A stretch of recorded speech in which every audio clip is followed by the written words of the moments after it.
warahmatullahi wabarakatuh. Berjumpa kembali. Dalam kesempatan kali ini kita akan belajar bahasa Indonesia.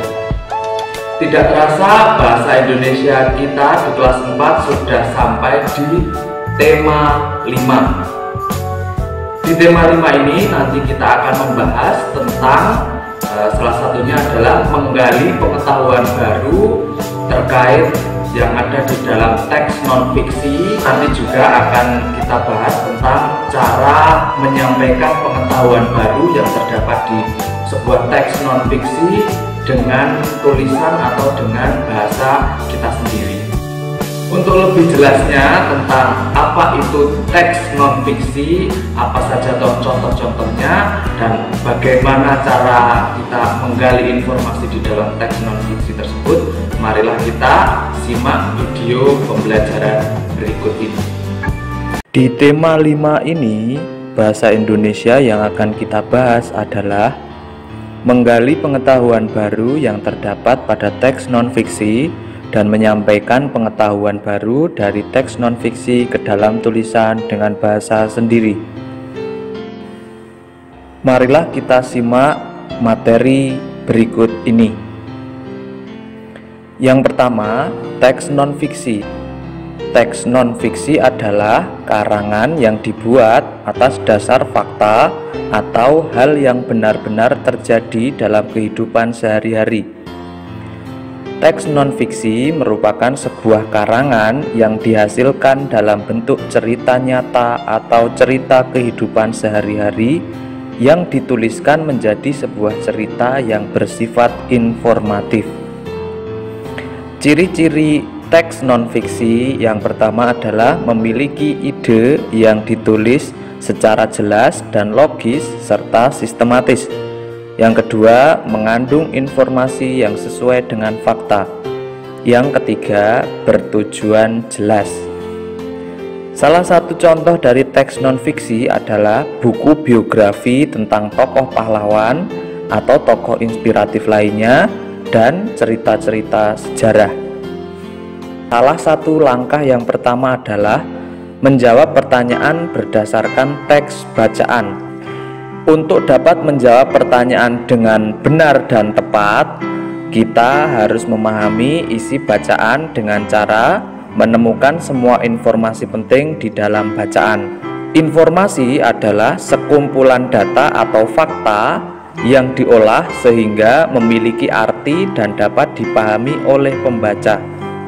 Dalam sebuah pertanyaan biasanya mengandung kata tanya yang pada materi sebelumnya kita sudah mengenal berbagai macam kata tanya, seperti kata tanya apa untuk menanyakan benda atau peristiwa, kata tanya siapa untuk menanyakan tokoh di dalam teks atau bacaan, kata tanya di mana untuk menanyakan tempat, kata tanya kapan untuk menanyakan waktu, kata tanya mengapa untuk menanyakan alasan atau sebab, dan kata tanya bagaimana untuk menanyakan cara, proses, atau tahapan. Biasanya jawaban dari pertanyaan bisa berwujud jawaban tersurat atau jawaban tersirat. Jawaban tersurat artinya jawaban itu tertulis dengan jelas pada kalimat-kalimat yang ada di dalam teks bacaan. Untuk jawaban tersirat, jawaban biasanya disimpulkan terlebih dahulu berdasarkan informasi-informasi yang ada di dalam teks. Berikutnya adalah menyampaikan jawaban dan menceritakan kembali isi teks bacaan. Untuk menjawab pertanyaan dengan tepat, terlebih dahulu kita harus membaca dan memahami isi bacaan dengan baik. Cara membaca yang baik adalah dengan membaca di dalam hati atau tidak bersuara.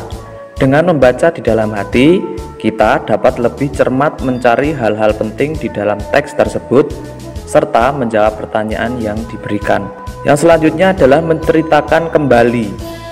Menceritakan kembali isi teks dapat dilakukan dengan merangkai kembali jawaban-jawaban yang ditulis menggunakan bahasa yang baik dan berurutan. Dan jika menceritakan kembali dalam bentuk lisan, sebaiknya menceritakan dengan lafal dan intonasi yang jelas sehingga informasi dapat dipahami dengan baik oleh pendengar. Menjelaskan informasi dari teks bacaan yang dibaca. Langkah-langkah untuk mengidentifikasi informasi dari suatu teks adalah sebagai berikut. Yang pertama, perhatikan judul teks. Yang kedua, bacalah teks dengan seksama. Yang ketiga, temukan semua kata kunci dalam setiap paragraf. Yang keempat, pahamilah kalimat utama yang mengandung kata kunci tersebut. Dan yang kelima, semua kalimat utama yang kita temukan merupakan informasi penting dari teks tersebut. Untuk selanjutnya, penugasan, kalian bisa buka buku tema 5-nya di halaman 2, lalu membaca teks bacaan Raja Purnawarman, Panji Segala Raja. Kemudian tugas pertamanya, kalian bisa mengerjakan soal yang ada di halaman 3-4 dengan menjawab soal nomor 1-4. Dan untuk tugas keduanya, kalian bisa menjawab soal nomor 5. Kalian diminta menceritakan kembali dengan menuliskan jawaban menggunakan bahasa kalian sendiri. Selamat belajar, selamat mengerjakan, dan tetap semangat. Ya, baiklah, pembelajaran tema 5 muatan pembelajaran bahasa Indonesia kali ini selesai. Silahkan nanti kalian bisa melanjutkan mengerjakan tugas yang diberikan oleh guru kalian masing-masing. Karena kita masih dalam masa pandemi, jangan lupa setiap keluar rumah selalu wajib memakai masker, cuci tangan dengan sabun di air mengalir, jangan lupa selalu membawa hand sanitizer, dan selalu menjaga jarak aman. Semoga kita semua dilindungi oleh Allah Subhanahu wa Ta'ala. Kita juga selalu berdoa kepada Allah agar dilindungi dari segala virus, segala penyakit dan mara bahaya. Dan semoga video tadi bermanfaat. Kurang lebihnya mohon maaf. Wassalamualaikum warahmatullahi wabarakatuh.